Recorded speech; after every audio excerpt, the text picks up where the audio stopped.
Te damos la bienvenida a tu programa Palabras de Vida Eterna. En estos momentos compartimos el libro de Los Hechos de los Apóstoles. Y fue instruido en toda la sabiduría de los egipcios, y era poderoso en sus palabras y hechos.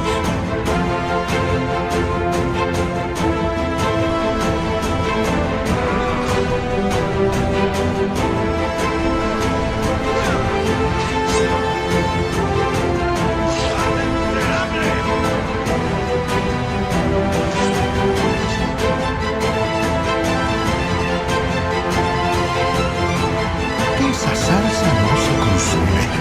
Tengo que ir a verla de cerca.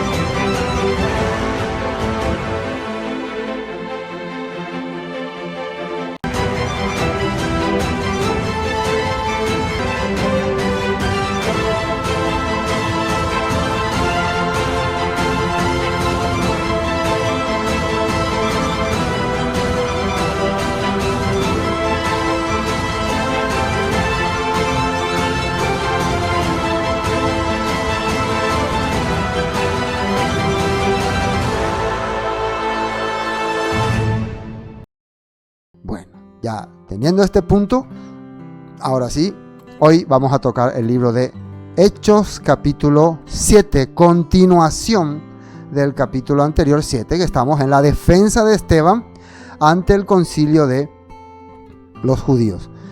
Para poder tener una idea, el capítulo 7 arrancaba con el juicio que le estaban haciendo a Esteban ahí en Jerusalén, porque le habían acusado de que él estaba en contra de Moisés. Vamos a mirar un poco el versículo 19, la última parte que compartimos. Dice, este rey estaba hablando en su defensa. Habla que cuando llegó el tiempo de Moisés, fíjense cómo decía, versículo 17, 7:17, pero cuando se acercaba el tiempo de la promesa que Elohim había jurado a Abraham, el pueblo creció y se multiplicó en Egipto, hasta que se levantó en Egipto otro rey que no conocía a José. Y hoy quiero que ustedes atiendan muy bien, porque vamos a ver algo interesante, cómo lo que Esteban va a tratar de defender. Vamos a ver si nosotros tendríamos también la posibilidad y la capacidad de defender así como Esteban. Nota 19, el 20 dice, en aquel mismo tiempo nació Moisés y fue agradable a Elohim y fue criado 3 meses en casa de su padre. Quiero recalcar una cosa, cuando nosotros los que creemos en Yeshua hablamos del nacimiento de Yeshua, no estamos queriendo idolatrar el nacimiento de Yeshua, ni como la Navidad ni nada. Hay textos en la escritura que, por ejemplo, el libro de Marcos directamente arranca con el bautismo de Yeshua, cuando Yeshua comienza su acción, porque fue un libro que se escribió en momentos, como decir, de guerra, en tiempo de batalla. Pero el libro de Lucas y el libro de Mateo fueron libros que ya se escribieron, ya con ambiente más tranquilo, con ambiente más calmado. Esos libros ya se enfocan en el nacimiento de Yeshua. ¿Por qué? Porque los escritores quieren hacer entender al pueblo que Yeshua, aparte de vivir una vida donde anunció la Torá y predicó la Torá, su nacimiento también fue importante. ¿Qué es lo que hace que el nacimiento de una persona sea importante? No cuando nació, sino cuando se sabe lo que vivió. Dice en una parte, en un texto de Eclesiastés, mejor es el día de la muerte que el día del nacimiento. Porque el día de la muerte es donde se sabe quién fuiste, qué hiciste, para qué sirvió tu vida, si tuvo beneficio o maleficio, si fue de provecho o sin provecho. Pero el día de tu nacimiento todavía nadie sabe para qué va a ser tu vida. En el caso de los escritores, por lo menos porque miren, Marcos escribió en el año 60 después de Cristo, después del Mesías, 60. Ya ellos sabían toda la vida del Mesías. Por lo tanto, cuando ya tu vida fue exitosa, fue una vida que benefició a muchas personas, ya automáticamente tu nacimiento fue excelente. Fue algo maravilloso. bendito el que nació para vivir esta vida. Por eso, de la misma manera también, acá nos habla del nacimiento de Moisés. Porque cuando nació Moisés, claro, nació en una situación muy difícil, sus padres lo salvaron, tal vez ellos no sabían lo que iba a ocurrir con él, pero el Padre, el Todopoderoso, sí sabía. Pero eso recién se ve cuando ocurren los acontecimientos. Bueno, nota 20. Vamos a la nota 20. Para recordar un poco de qué le estaban acusando a Esteban. Nota 20. Volvemos a Hechos capítulo 6, versículo 9 al 11, donde dice: entonces se levantaron unos de la sinagoga llamada de los libertos, y de los de Cirene, de Alejandría, de Cilicia y de Asia, disputando con Esteban. Entonces, ¿cuál fue el problema? Que Esteban empezó a debatir teóricamente, técnicamente, con algunas personas denominadas libertos, que eran antiguos judíos esclavos, que habían sido liberados, pero ya no tenían un estatus de ciudadano normal porque eran esclavos. Entonces ellos formaron su propia sinagoga y se sentían ya por lo visto superiores. Algunos creen que probablemente Saulo de Tarso o la familia de Saulo de Tarso estaba dentro de esta línea. Y también dice otros personajes que eran de Cirene, ciudades de ahí importantes de esa región, creo que es de Libia, Alejandría, que es una ciudad egipcia, Cilicia, que es de allá de las costas de Italia, y de Asia, disputando, o sea, de todas las regiones estaban ahí, probablemente era algún acontecimiento, alguna fiesta, entonces de todas las regiones estaban ahí para poder enfrentarse con él, probablemente en una fiesta. Pero miren lo que dice el 10, pero no podían resistir a la sabiduría y al espíritu que hablaba. ¿Y qué es lo que hablaba Esteban? Hoy en día los predicadores, ¿qué te hablan? Hermano, la bendición del Señor va a caer sobre tu vida, arrepiéntete, Dios te ama, Dios te va a dar. Así ellos hablan. Y va a caer milagros, y el Espíritu te dará el Espíritu. Entonces, ¿por qué no analizan cómo fue la defensa de Esteban ante sus acusadores? Dice que, pero no podía resistir a la sabiduría y al espíritu con que hablaba. Hoy en día para muchos el espíritu es, ¿no? Cuando yo no puedo gritar mucho, cuando grito mucho ya me da ganas de toser. No sé cómo algunos tienen ese poder de la palabra, así, ¿no? Pero yo así apenas tranquilito puedo hablar, no, ni tan tranquilo, ¿no? Entonces, dice, resistía a la sabiduría y el espíritu con que hablaba. ¿Y qué significa eso? Porciones de la Torah, porque todo lo que vemos acá, desde que vimos la primera defensa, él está hablando de la Torah. La Torah. Entonces, una vez que no pueden debatir, eso yo comprobé, miren que comprobé. Cuando las personas no te pueden ya enfrentar bíblicamente,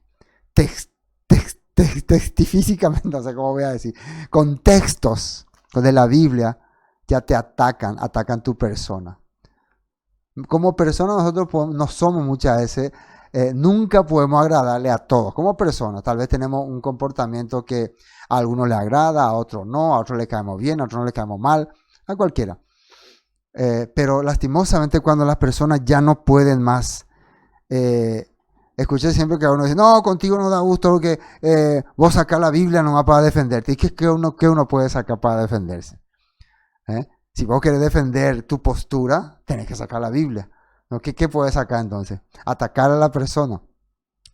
Entonces sobornaron a unos para que dijesen que le habían oído hablar palabras blasfemas contra Moisés y contra Dios.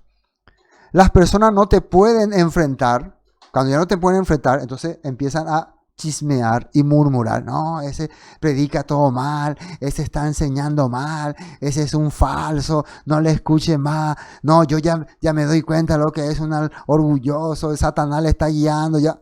Cuando ya no pueden más, bíblicamente, corren, huyen.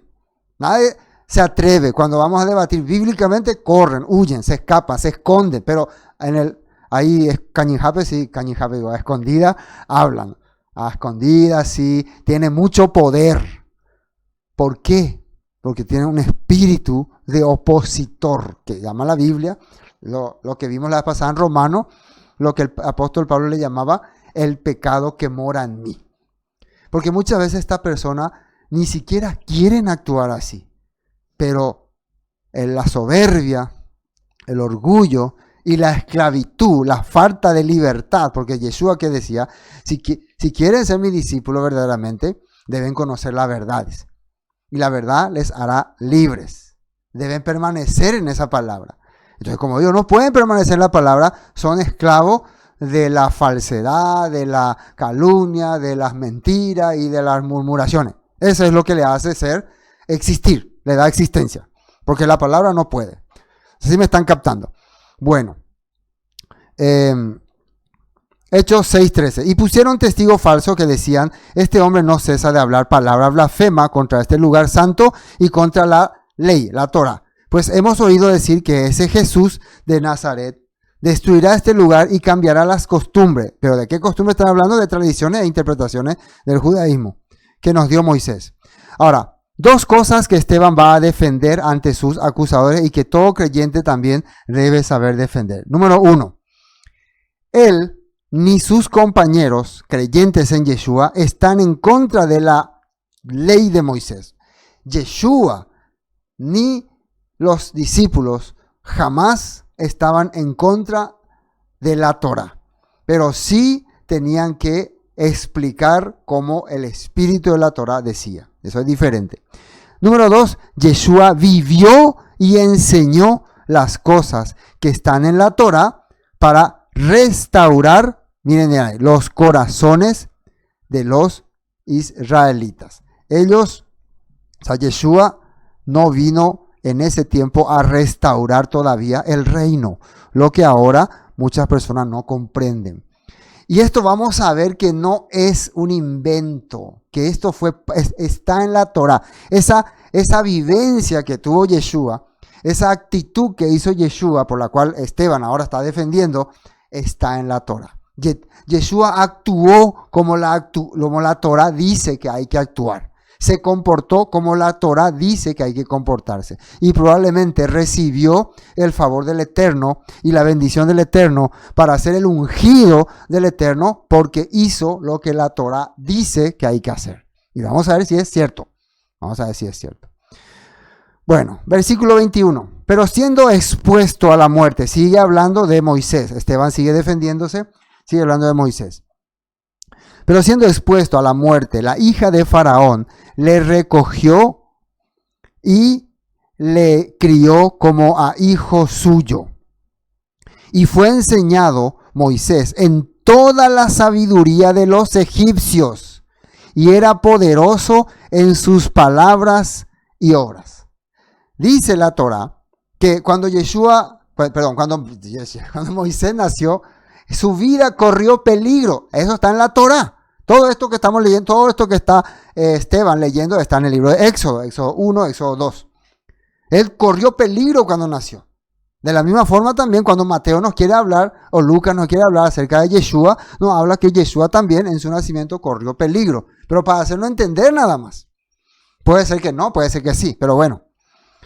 Y una cosa importante, ¿cómo se instruyó Moisés? Moisés desde niño aprendió ya la Torá, fue guiado por la Torá, fue guiado por hebreo. No, dice que fue enseñado Moisés en toda la sabiduría de los egipcios. Y era poderoso en sus palabras y obras. O sea, Moisés no era una persona, un israelita normal. Probablemente recibió muchas influencias y muchas estrategias.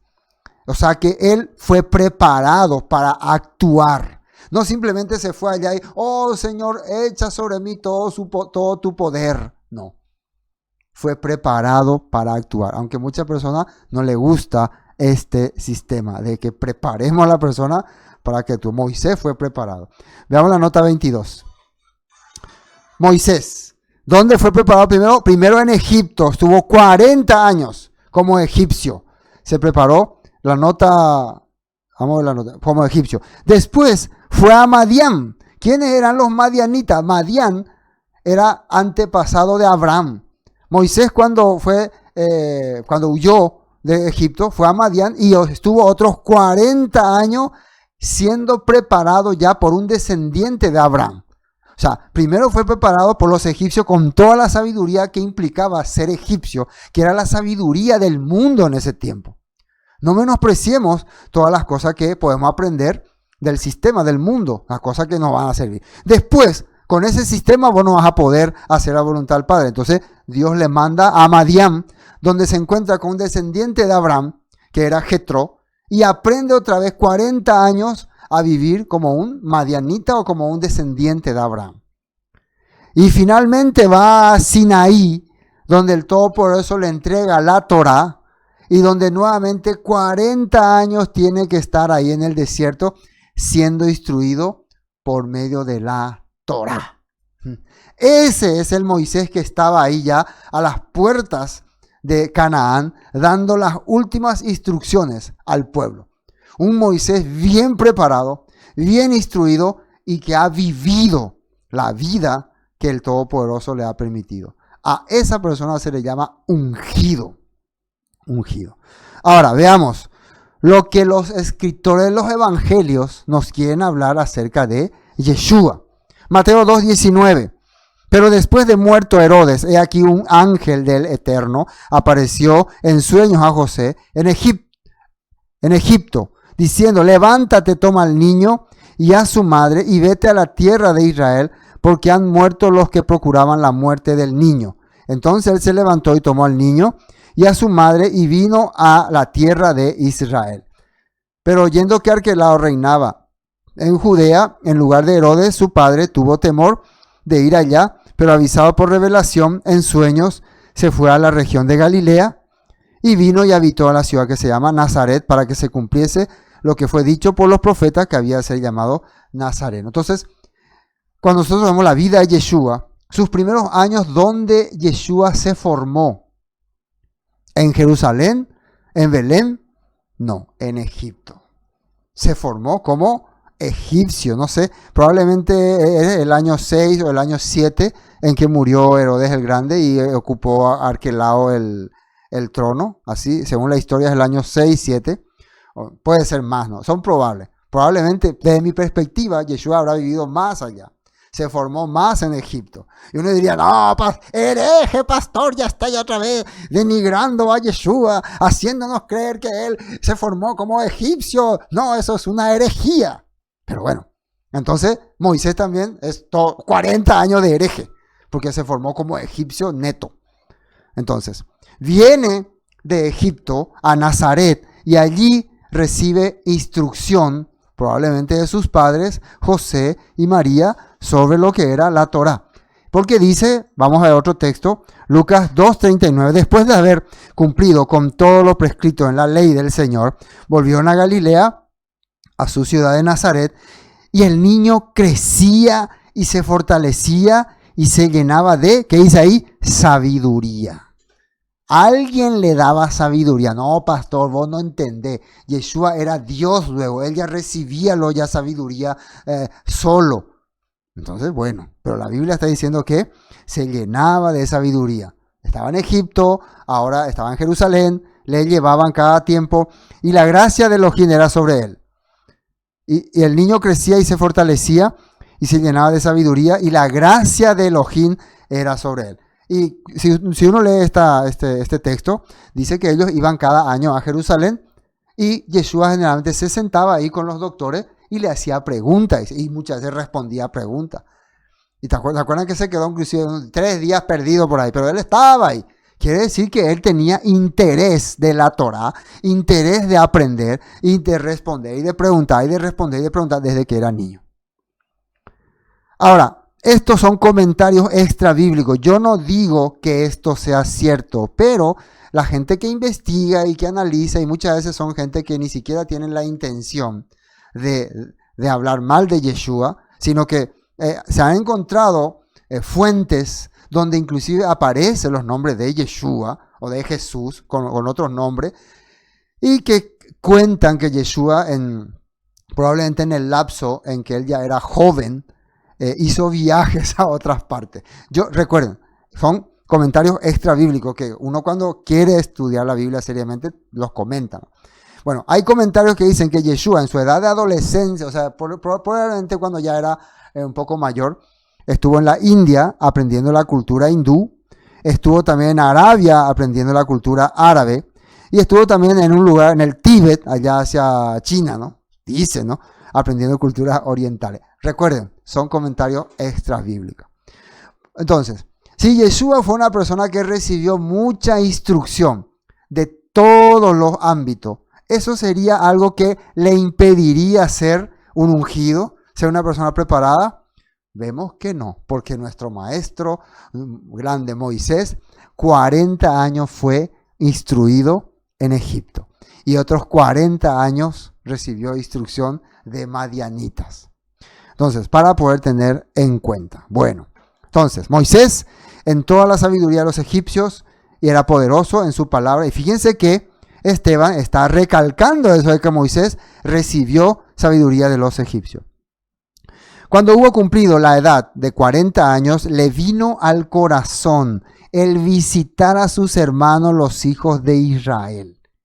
Le vino al corazón, sintió, es el tiempo en que ya yo necesito conocer a mis hermanos. Al ver uno de sus que era maltratado, lo defendió e hiriéndole al egipcio, vengó al oprimido. Pero él pensaba, ¿entienden? Él pensaba que sus hermanos comprendían que Elohim les daría libertad por mano suya, mas ellos no lo habían entendido así. Yo no quiero decir que todo lo que la Biblia nos habla, miren acá, habla perfectamente de Yeshua, como Yeshua también, pero Yeshua vivió esto. Esto que yo le estoy comentando es lo que hace que el apóstol Pablo y luego posteriormente los apóstoles consideraran a Yeshua como Mesías. Y lo que probablemente hizo también que nosotros creyéramos que él era el ungido. ¿Por qué? Porque Yeshua también predicaba, hablaba la Torá, hablaba lo que el Todopoderoso decía, y él pensaba que iban a escucharle, pero no le escuchaban. No le aceptaban, le rechazaban, no querían oírlo. ¿Quién te ha puesto por juez sobre nosotros? ¿Quién te crees que eres? Se siente mayor que nuestro padre. Pero ¿qué era lo que Yeshua estaba hablando? Era la Torá, la instrucción. Él quería llegar a sus corazones. Moisés también quería llegar a sus corazones. Nosotros somos un pueblo escogido, pero ellos estaban tan aferrados al sistema egipcio, tan arrastrados con el sistema egipcio, que entre ellos mismos se odiaban, entre ellos mismos se peleaban. Ya no podían creer nada. Entonces, lo primero que había que cambiar de los egipcios que estaban allá, de los israelitas que estaban en Egipto, eran sus corazones. Para liberarlos, sus corazones tenían que estar libres. Lo mismo que Yeshua estaba haciendo. Pero los judíos no querían ser libres en sus corazones, querían ser libres los romanos. Para ellos los romanos era el problema. Pero no se dan cuenta que la situación en la que estaban viviendo era por causa de que no habían tenido en sus corazones al Todopoderoso.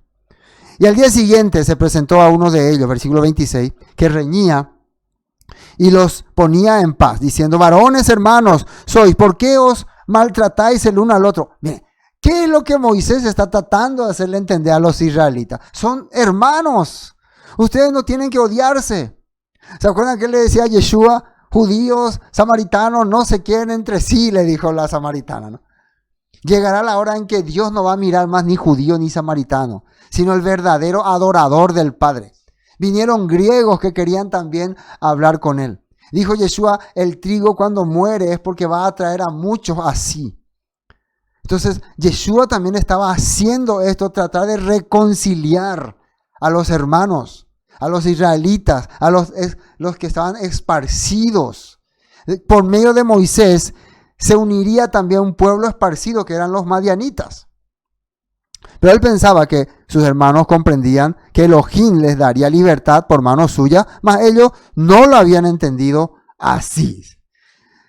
Después, entonces, el que maltrataba a su prójimo le rechazó diciendo: ¿quién te ha puesto por gobernante y juez sobre nosotros? Ahora, ustedes lo que están escuchando ahora no es Éxodo capítulo 3 ni Éxodo capítulo 4. Es Hechos capítulo 7. Pero ¿qué estamos viendo? Que el propio Esteban está narrando la historia de Moisés. Está hablándonos sobre Moisés. Pero ¿de qué se le acusaba a él? Dos acusaciones. Uno, que él enseñaba en contra de Moisés y que hablaba supuestas palabras de Jesús, que supuestamente él hablaba en contra del lugar santo y que iba a destruir el templo y todas estas cosas y no iba a cambiar las costumbres. Entonces Esteban, para justificar, para defender a su maestro y su doctrina, él está usando la base de todo judío, que es la Torah. Nuevo Testamento, hermano, Nuevo Testamento. Versículo 28, ¿quieres tú matarme como mataste ayer al egipcio? Esta palabra caló en el corazón de Moisés. Ustedes no me ven a mí como un libertador, sino simplemente como un asesino. Vamos a la nota 28.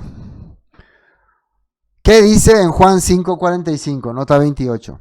No penséis que yo voy a acusaros delante del Padre. Hay quien os acusa, Moisés, en quien tenéis vuestra esperanza. Jesús le decía, yo no voy a ser su acusador. El propio Moisés le va a hacer entender a ustedes que están equivocados. Porque si creyeseis, siempre yo decía creyereis, a ver, así dice creyeseis, ahora aprendí, creyereis. ¿Qué cosa? Si creyeseis a Moisés, me creeríais a mí, porque de mí escribió él. Ahora, les voy a tratar de explicar.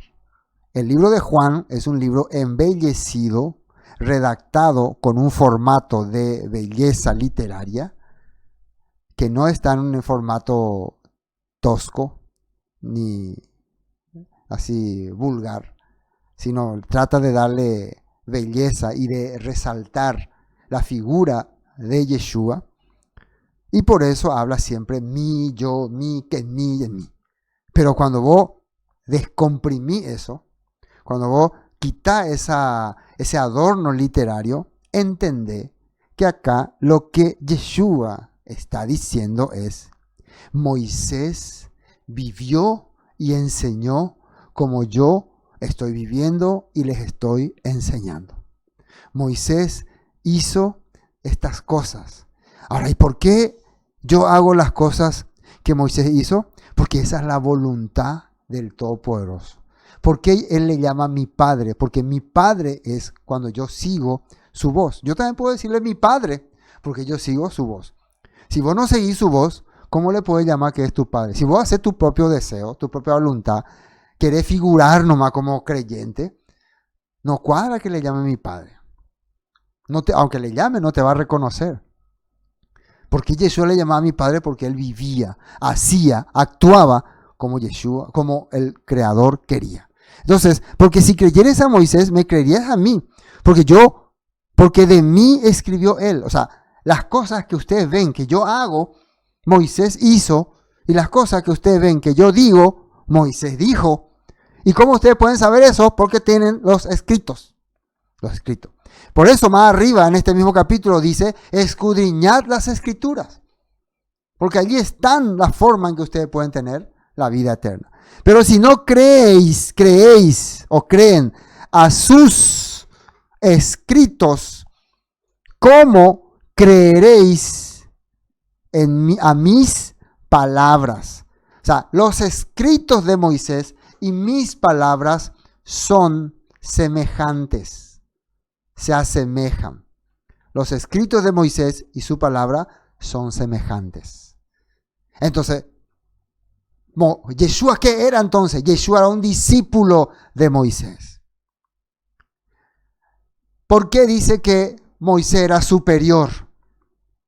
Yeshua era superior a Moisés en el libro de Hebreos. Es por el alcance que estaba teniendo el mensaje de Yeshua. ¿Y por qué el mensaje de Moisés no había tenido mucho alcance? Por los propios líderes religiosos. ¿Entienden? ¿No? Bueno, continuemos. Versículo 29. Al oír estas palabras, Moisés huyó y vivió como extranjero en tierra de Madián, donde engendró 2 hijos. ¿Qué pasó con Moisés? Cuando él se manifiesta como hebreo, cuando él vive como hebreo, cuando él se reconoce como hebreo, su familia no le reconoce. Vamos a ver un ratito, esto es Hebreos justamente. Quiero mostrar una parte donde aparece sobre Moisés. Hebreos 11. Hebreos 11. A ver. el versículo 23. Miren lo que dice ahí. Hebreos 11:23. Por la fe, Moisés, cuando nació, fue escogido por sus padres por 3 meses, porque le vieron niño hermoso y no temieron el decreto del rey. Siempre aparece acá la palabra fe, que es emuná. O sea, los padres de Moisés, Amram y Jochebed, tuvieron la fe, la fidelidad al Creador. Por eso guardaron a su bebé. Pero cuando ya no pudieron más, dejaron en manos del Creador a través de la arquilla. ¿No saben toda esa historia? Por la fe Moisés, hecho ya grande, rehusó llamarse hijo de la hija de Faraón. Moisés mismo se sintió con sangre hebrea y quiso ser parte de los hebreos, participó con los hebreos, defendió a los hebreos.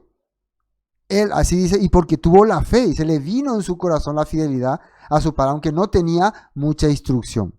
Escogiendo antes ser maltratado con el pueblo de Elohim que gozar de los deleites temporales del pecado, teniendo por mayores riquezas, dice, el vituperio de Cristo que los tesoros de los egipcios, porque tenía puesta la mirada en el galardón.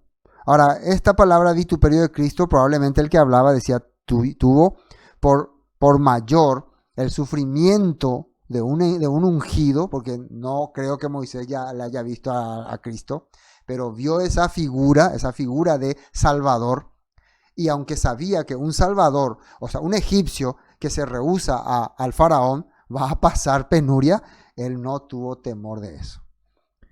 Y miren lo que dice el 27, por la fe dejó a Egipto, no temiendo la ira del rey, porque se sostuvo como viendo al invisible. Bueno, todas estas palabras hablan de que él tuvo la fe, pero acá aparece una cosa importante. Él abandonó a los israelitas cuando ellos ya no quisieron creerle que él era su Salvador. Volvemos a Hechos. Entonces, vemos que Moisés abandona Egipto, ¿no? ¿Dónde estamos en el versículo 29? ¿No?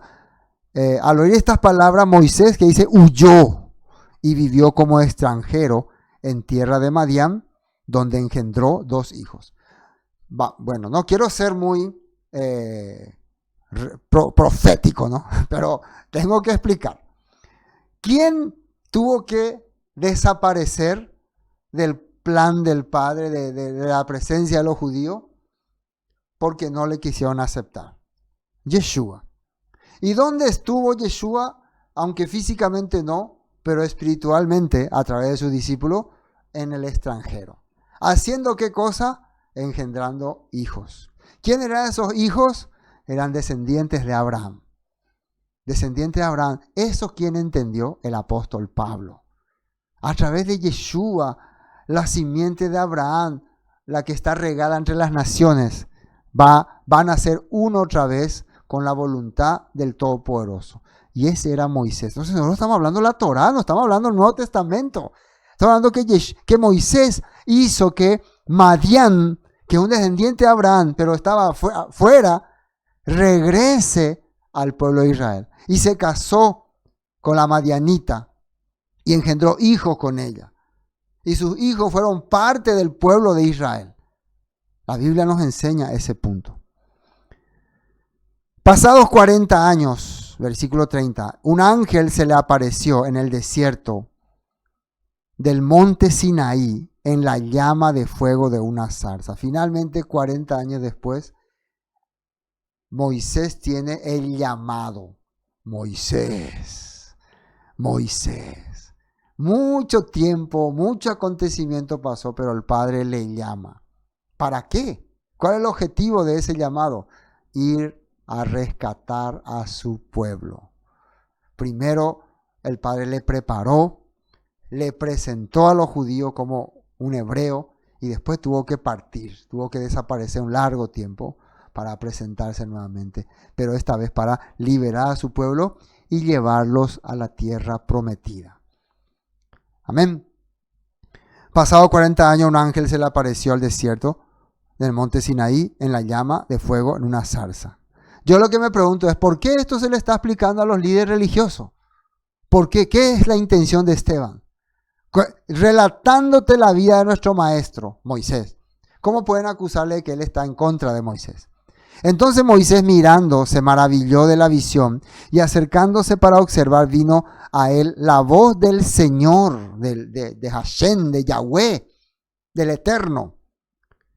Yo soy el Elohim de tus padres, el Elohim de Abraham, el Elohim de Isaac y el Elohim de Jacob. Hasta ese momento Moisés tenía la mente de Egipto, de egipcio y de madianita.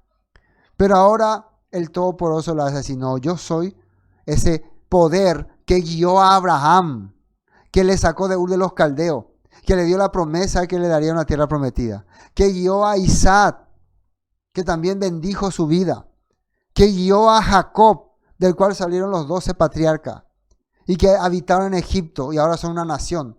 Soy esa fuerza que los guió siempre.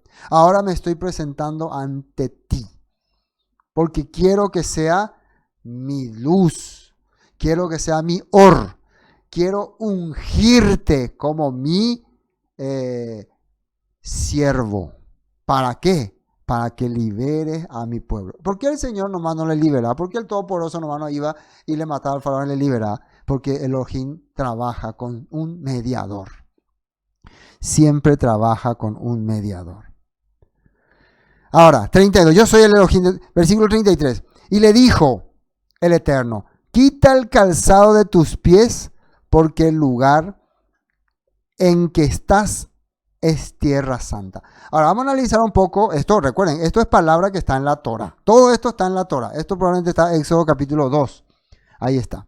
El calzado en la Biblia representa la vida que nosotros llevamos. Porque nosotros caminamos, salimos de nuestra pieza y pisamos suelos de la calle, barro, y constantemente nuestros pies son contaminados. Aunque hoy en día nosotros usamos todos zapatos con media, pero en aquella época usaban sandalias, entonces sus pies estaban totalmente, se contaminaban totalmente. Entonces, quitarse el calzado de los pies es como quítate esa vida corrupta o esa vida que no era digna que llevaba para presentarte ante mí. Hermanos, ¿cómo algunos todavía no piensan en eso, no? Quieren presentarse ante el Creador, quieren acceder ante el Creador y sus vidas no quieren cambiar. Quieren seguir viviendo con su vida inmunda. Bueno, entonces quítate el lugar, el zapato, solamente el zapato. Porque el lugar en que estás es, acá sale una palabra interesante, tierra santa, lugar apartado. ¿Qué era ese lugar? ¿Dónde era ese lugar? Era el monte Sinaí. ¿Qué estaba haciendo Moisés ahí? Se le perdió una oveja, dice. Estaba en busca de una oveja perdida. Cuando estaba en busca de una oveja perdida, encuentra al Creador. Encuentra al Todopoderoso. Vamos a ver la nota 33. Estos son textos para poder tener referencia. Gálatas 1:17 dice: tampoco subí a Jerusalén para pedir consejo de los que eran apóstoles, antes que yo. En cambio, me fui a la región de Arabia y después regresé a la ciudad de Damasco. Cuando Saulo de Tarso también se encuentra con el Señor, con el Creador, a través de Yeshua, a través de una voz milagrosa, él dice que estaba muy confundido. Recuerden que él persiguió mucho a los creyentes, estaba muy confundido y quería saber qué pasa de mí. Entonces no quiso preguntar a nadie porque tal vez estaba en duda, ¿no? Entonces dice que a Arabia. Fue a Arabia. ¿Y qué fue a hacer en Arabia? Vamos a ver qué había en Arabia. En Gálatas 4:25 dice: porque Agar es el monte Sinaí en Arabia y corresponde a la Jerusalén actual. Situación religiosa. O sea, la Jerusalén actual se refiere a la situación religiosa. Pues esta, junto con su hijo, está en esclavitud, sistema legalista. Hoy yo no puedo compartir este capítulo, pero les recomiendo entrar en Palabras de Vida Eterna. Vayan a playlists que dice ahí, ¿no? Donde está en la lista y busquen Gálatas, estudio de Gálatas actualizado. Y ahí vayan al capítulo 4, donde nosotros hicimos totalmente un desarrollo de este capítulo bien interesante. Pero lo que yo quiero recalcar aquí es que aparece que ¿dónde está el monte Sinaí? En Arabia. Y allí el apóstol Pablo fue a meditar. Y allí el Eterno le apareció a Moisés.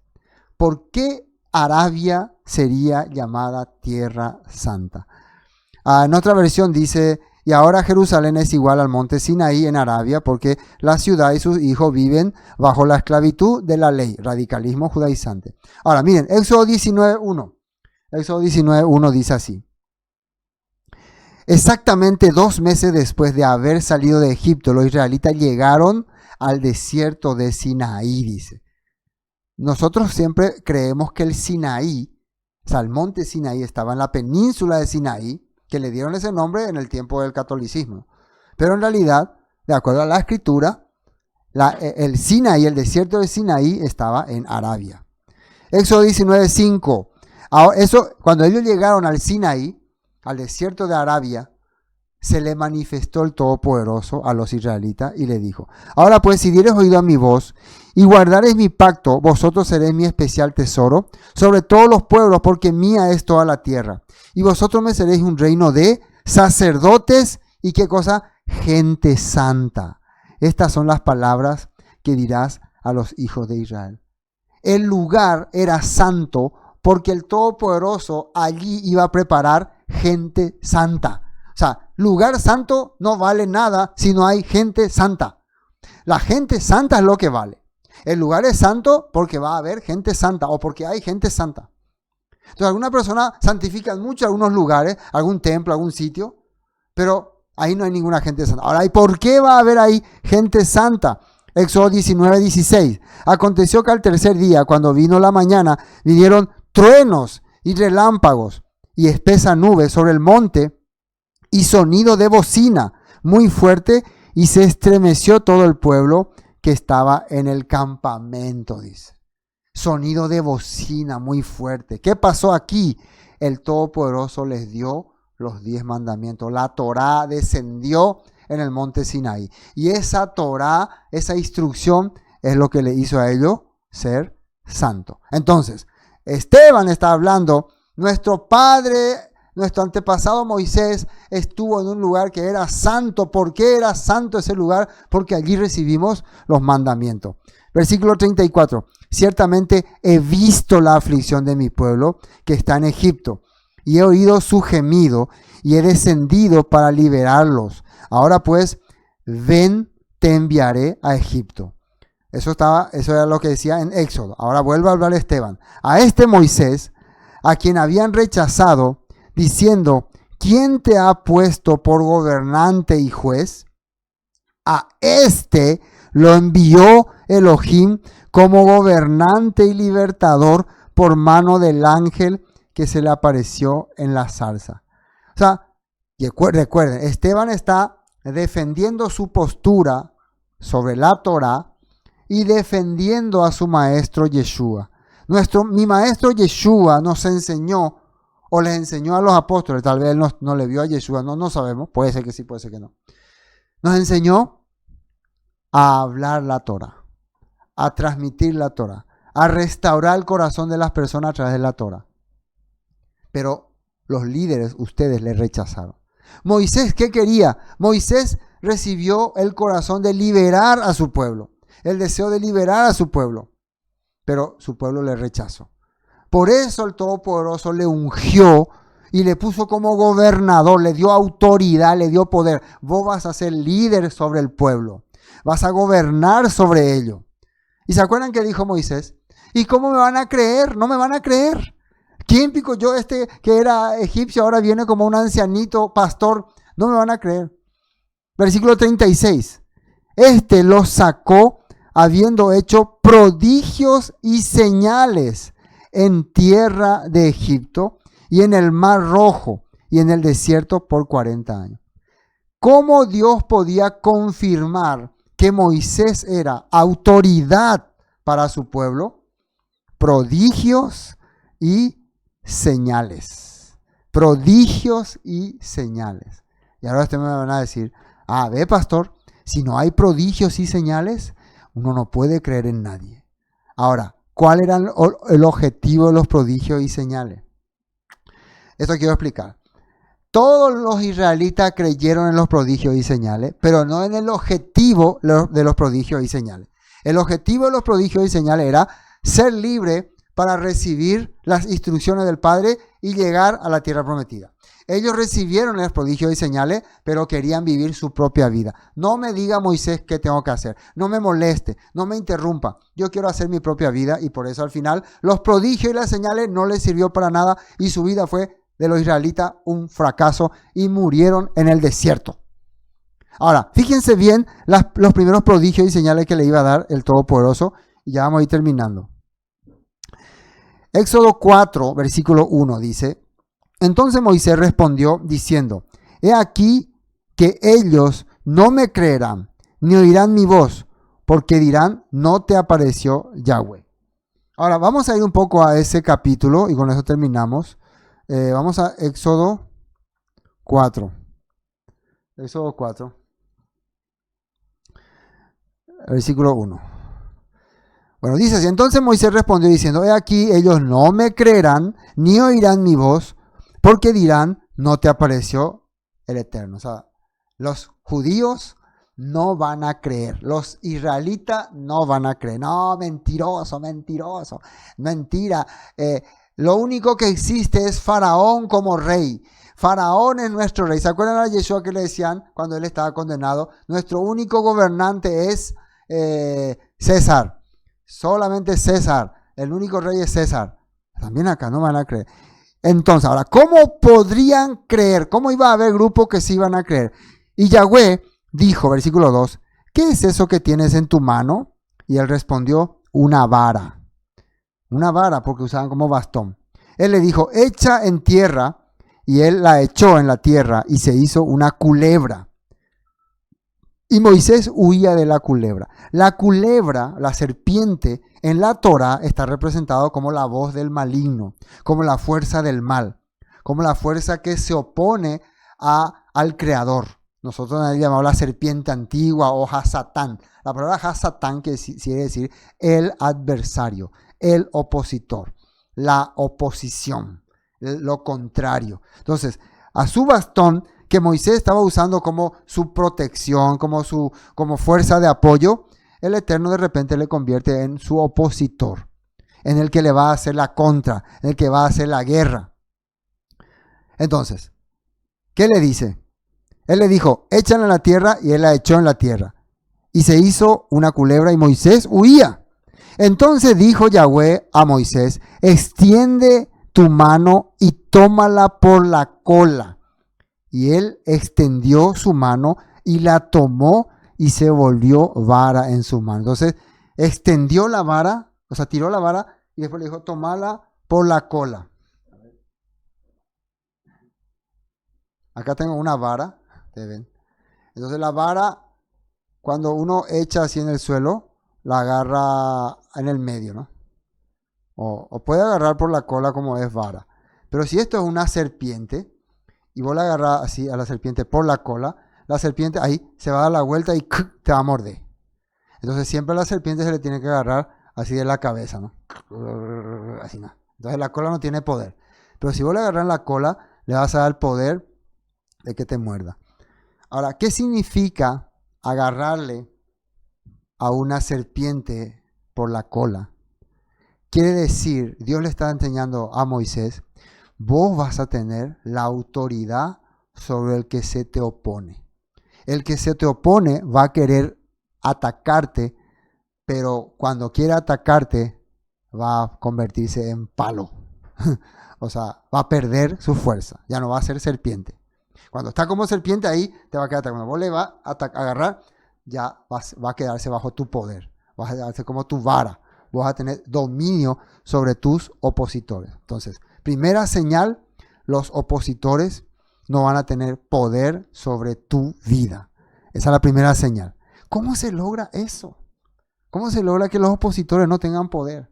Quiere decir que vos tenés que tener un poder superior. Bueno, entonces dijo: extiende su mano. Por esto creerán que se te ha aparecido Yahweh, el Elohim de tus padres, el Elohim de Abraham, el Elohim de Isaac, el Elohim de Jacob.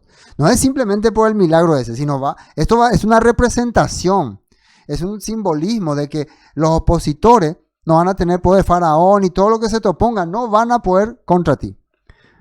6. Le dijo además Yahweh, mete ahora tu mano en tu seno. Y él metió la mano en su seno. Y cuando la sacó, he aquí que su mano estaba leprosa como nieve. ¿Qué es lo que representa acá esta palabra seno? Es tu interior, ¿no? Sería, yo no tengo saco, pero si tuviera saco es como meter acá, ¿no? Meter acá. Meter tu mano acá dentro de tu saco. Acá está nuestro corazón, nuestro sentimiento, nuestra voluntad, nuestros deseos, nuestras pasiones, nuestra vida, todo está acá, ¿no?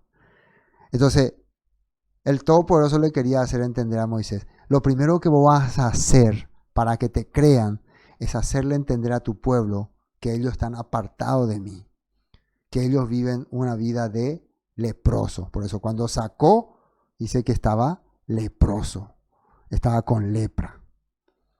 Y esta es la realidad de ustedes. Entonces, Moisés le íbamos a, miren, de su corazón, de nuestro corazón, todos nosotros los hebreos, está la ley. ¿Se acuerdan que decía Daniel? Hemos pecado. Daniel mismo, aunque Daniel fue el más fiel de todo, él confesaba, hemos pecado. Nos hemos rebelado contra ti. Hemos ido en contra de tus mandamientos. Así ustedes están con lepra. Ahora, vuélvela a meter.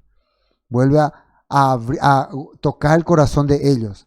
Ya con la Torá, con la palabra, con las señales, con el poder del Todopoderoso, y nuevamente sale, ya no hay más lepra. Tu vida está ya lista para seguir al Creador. O sea, tu participación con los hebreos va a ser que vas a abrirles el corazón. Vas a hacer que ellos puedan creer otra vez en el Todopoderoso. Y costó mucho. Recuerden que Faraón intentó quebrar el corazón de los israelitas cuando les hizo trabajar más, cuando le hacía, ustedes vayan a buscar la paja, ya no les voy a más dar paja, hagan la misma cantidad de ladrillo, y los israelitas empezaron a quejarse de Moisés. Todo eso ocurría. Esa era la prueba, y no solamente durante que estuvo en Egipto, durante todo el viaje. Por eso esta palabra, el Todopoderoso, nos está mostrándonos. Entonces, nuestro corazón necesita la guía del Eterno. A ver, terminemos entonces Hechos 7:36. Entonces, los sacó habiendo hecho prodigios y señales en la tierra de Egipto y el mar Rojo. Ellos vieron cómo el mar se abrió, y una vez que cruzaron, ya los egipcios quedaron fuera de su mundo. Los egipcios quedaron fuera. La obra de Yeshua es sacar a ese mundo que nos tenía esclavizado. Versículo 37, Moisés es el que dijo a los hijos de Israel, profeta os levantará el Señor vuestro Elohim de entre vuestros hermanos, como a mí, a él oiréis. Y vemos que desde el versículo 37 nos va a hablar porque ya llegamos a nuestro tiempo, acerca de un hombre que iba a aparecer con semejanza de Moisés. La propia Torá estaba anunciando un hombre con semejanza de Moisés. Y también un hombre que iba a congregar, porque dice en el 38, este es aquel que estuvo en la congregación en el desierto y nos iba a hablar palabras de vida. Los 3 puntos importantes. Un hombre conforme a Moisés que nos iba a congregar y nos iba a hablar palabras de vida eterna. ¿Quién será? ¿De quién se tratará? Sabemos ya de quién se trata, pero se nos acabó el tiempo. Entonces vamos a una tercera parte de la defensa de Esteban. Por eso no se pierdan. Esteban está defendiendo a full a su maestro, defendiendo a full la doctrina de la Torá, y todo esto está en el libro del Nuevo Testamento, Brit Hadashah. Amén. Muchas gracias por haber participado. No se olviden de suscribirse en este canal, darle me gusta y comentar también. Amén. Hoy hasta aquí vamos a compartir. Shalom.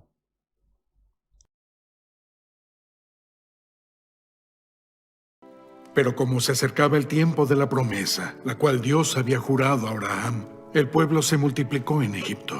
En aquel mismo tiempo nació Moisés, y fue instruido en toda la sabiduría de los egipcios, y era poderoso en sus palabras y hechos. Y cuando hubo cumplido 40 años, tuvo el deseo de visitar a sus hermanos, los hijos de Israel. Este es el Moisés que dijo a los hijos de Israel: Profeta como yo os levantará el Señor vuestro Dios de entre vuestros hermanos. A él oiréis.